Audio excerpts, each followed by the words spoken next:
Hello，大家好。想唔想唔使温書都可以輕輕鬆鬆咁樣攞到 DSE 嘅5星星呢？想喺 DSE 入邊用最少嘅力執最高嘅分數？今日我 Miss Cats 就想同大家咧開心 share 下 DSE 揀課嘅一啲 tips 咯。咁我自己作為一個過來人啦，我當時咧都係揀咗 BAFS 同埋 Econ 呢兩科嘅。咁因為我覺得呢兩科都好有關聯性啦，因為大家都係雙科啦，而日常都會接觸到啦。咁讀咗落去咧，又真係的確，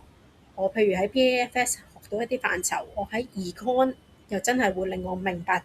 咗嘅喎，同埋我已經喺 BAFS 嗰度係識咗啦，Econ 嗰度再去了解嘅話咧，就係更加深入同埋更加易上手。而 Econ 亦都有啲嘅 concept 咧喺 BAFS 嗰度可以出現到過，因為佢BAFS 嘅 Paper One 係考 Business Management 嘅，咁當中亦都有一啲係關於 Econ 啦。咁所以其實係兩個都係我剔咗呢兩科就好似1+1大於2呢個 synergy 喺度咯，同埋相輔相成咯。因為 Econ 嘅 Paper One 亦都會去可能牽涉到一啲 financial 嘅嘢。咁變咗我 BAFS 亦都學咗，咁變咗咧就好有一個優勢喺度，好似我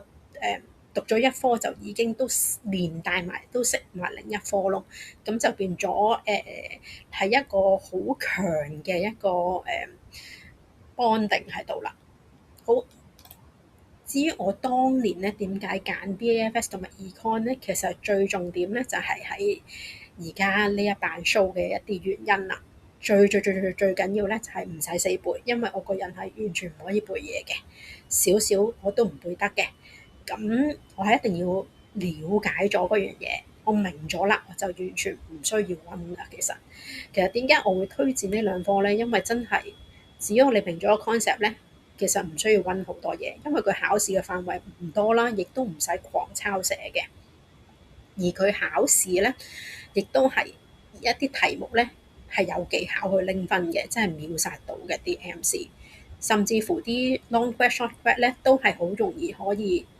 你只要答中，即係其實背後當然我會教你哋點樣去答啦，咁好容易就可以拎到分啦，唔係話你寫 essay 咁長篇大論都 hit 唔到，都攞唔到分嗰啲。咁當年我係真係每一個禮拜啦，我都會清咗嗰個禮拜學嘅嘢，清咗嗰啲 concept，然之後咧 study leave 嘅時候，可能去操下卷。咁咧，我臨考之前咧，去睇一睇翻我啲 notes，即係我自己去做嘅 notes 啦，真係立一立嘅啫。咁就我真係過得好輕鬆，臨考之前好輕鬆，真係最舒服就係臨考之前啦。咁就輕輕鬆鬆可以摘星啦。咁我再重複一下呢度嘅原因啦，就係唔使死背啦，唔使死記爛背嘅，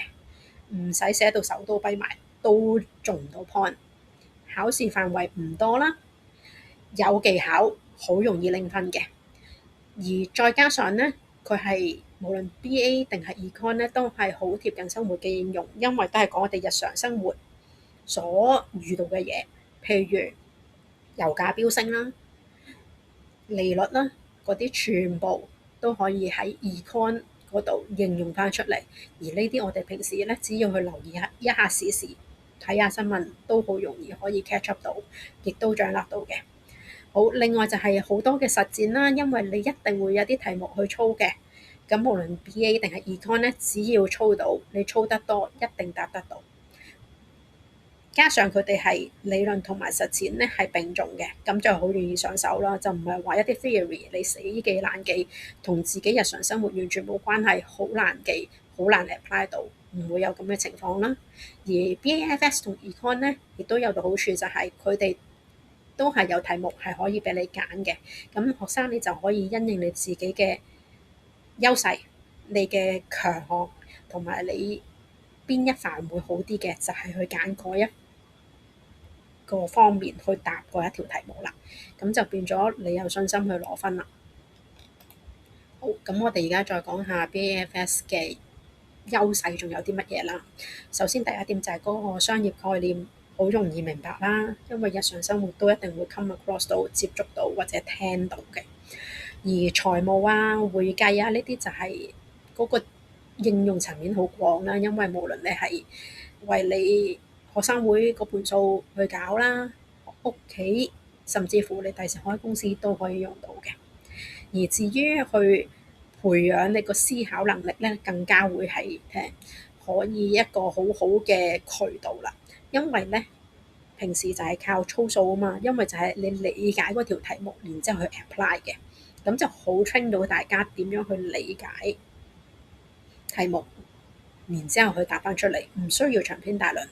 理解到 apply 到適當嘅一個 concept，咁就可以攞到分啦。至於 econ 咧，咁佢就係經濟理論好貼地啦，因為講真 econ 嘅嘢基本上都一定好似美國加息啊，啲油價點樣咧，就會出現喺 econ 嗰個 syllabus 入邊嘅。而其實大家只要去聽下新聞，去了解下時事，再加上平時去喺課堂上邊去理解啲 theory，同埋再做下數嘅話，就一定會答到題目嘅。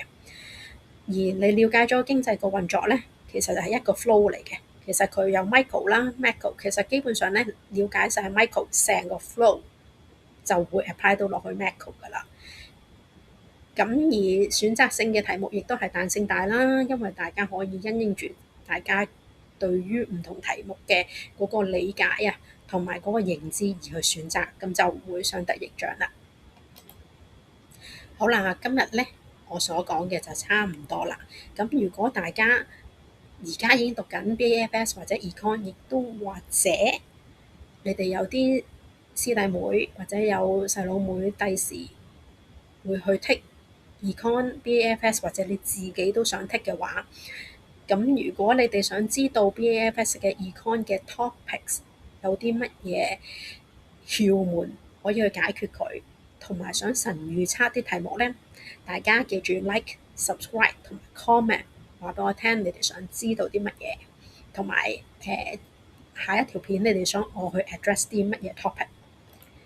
咁好多謝大家今日收看我呢個節目。如果有啲咩問題，記住 DM 我，會親自回覆每一條問題嘅。而如果大家想學更加多 BAFS 同埋 Econ 嘅秘技咧，記住 CLS 我啦。咁我係 Miss Cats，下一條片繼續同大家去拆解唔同嘅考試死亡陷阱啦。我而家嘅頻道都有一啲關於 disposal 啦，即係 BAFS 嘅拆解方法，大家可以睇嘅。多謝大家收睇，拜拜。